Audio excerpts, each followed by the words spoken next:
আমাদের ক্যাফেতে বরাবরই চন্দ্রদীপ নামে একজন লিখে যাচ্ছে। আমরা তার লেখা পড়ছি। খুবই চমৎকার উনি লেখেন।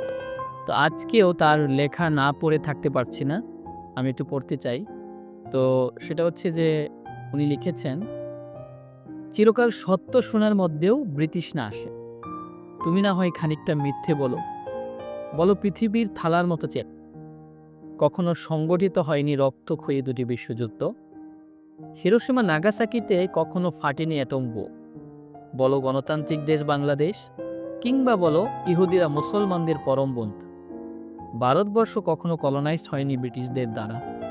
আদম কখনো বিতাড়িত হয়নি বেহেশত থেকে। অথবা বলো ভারত আমাদেরই বন্ধু রাষ্ট্র। বলো আমার পাশে বসে থাকতে, হাত ধরে হাঁটতে তোমারও ভালো লাগে। আমি নিঃসংকোচে বিশ্বাস করব তা। চিরকাল সত্য শুনতে আনন্দ নিই।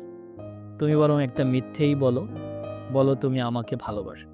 চন্দ্রদীপ উনি লিখেছেন কত ৩০/৬/২০২৫ সালে। অসাধারণ লেখা।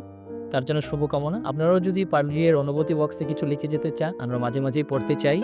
এরকম চিরকুট আরও চিরকুট আছে, আমরা প্রায়শই পড়ব। সবাইকে ধন্যবাদ।